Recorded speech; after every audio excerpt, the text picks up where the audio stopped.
आज की क्लास में हम सीखेंगे डिवीज़न ऑफ रूट्स, यानी किन्हीं भी दो नंबर्स को, रूट वाले दो नंबर्स को अगर हमें डिवाइड करना है तो हम कैसे करेंगे। जैसे फर्स्ट एग्जांपल लेते हैं हम, √3 डिवाइडेड बाय √6। तो इसमें भी जैसे हमने मल्टीप्लाई में किया था सेम आपको वही चीज़ करनी है। इसमें √3 डिवाइड हो रहा है √6 से, तो क्योंकि दोनों ही नंबर रूट में हैं तो इनको आप सिंपलेस्ट ऐसे लिख सकते हो 3/6। इनको एक ही रूट में हम लिख सकते हैं। अब इसको हम अगर सिंपलेस्ट फॉर्म में करना चाहें तो इसको हम काट सकते हैं 3 1 जा 3 2 जा, क्योंकि कोई भी नंबर है वो अपनी सिंपलेस्ट फॉर्म में होना चाहिए, यानी इसको हम काट सकते हैं।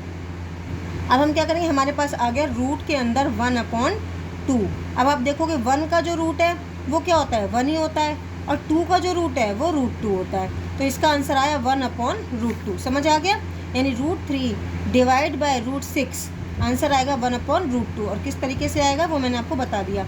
रूट वाली जो डिवाइड होती है वो सेम मल्टीप्लाई की तरह ही आपको करना है, कि रूट के अंदर नंबर चाहे अलग है चाहे सेम है उससे कोई फ़र्क नहीं पड़ता, आपको सिर्फ फ्रैक्शन में लिखना है। ठीक है, आप सेकंड एग्जांपल लेते हैं। जैसे हमारे पास एक एग्जांपल है 2√24 डिवाइड बाय 3√8। अब इसको अगर हमें करना है तो हम कैसे करेंगे, तो फिर वही चीज़ करो आप, 2√24 डिवाइड बाय 3√8। अब इसको कैसे करेंगे, 2/3 तो ऐसे ही रहेगा, √24/8 एक ही उसमें आ जाएगा रूट में, क्योंकि दोनों पे रूट लगा है तो इनको एक ही रूट में लिख लो। अब 24/8 है, ये कट हो सकता है, 8 1 जा 8 3 जा, मैंने बताया आपको सिंपलेस्ट फॉर्म में लिखना है।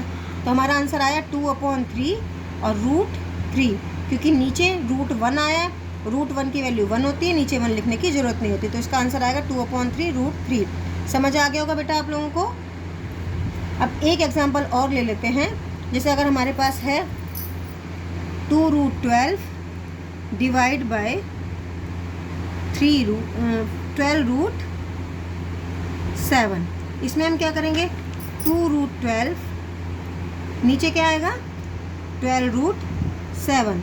अब देखो हम क्या करेंगे, ये 2 और 12 जो है ये रूट में नहीं है, और 12 और 7 क्या है, रूट में है, तो 2/12 ऐसे ही रहेगा आपका, और जो √12/7 है ये एक ही रूट में आ जाएगा। अब क्योंकि बाहर के जो नंबर है रूट के वो कट सकते हैं, 2 1 जा 2 6 जा, लेकिन रूट के अंदर जो नंबर है वो नहीं कट सकते।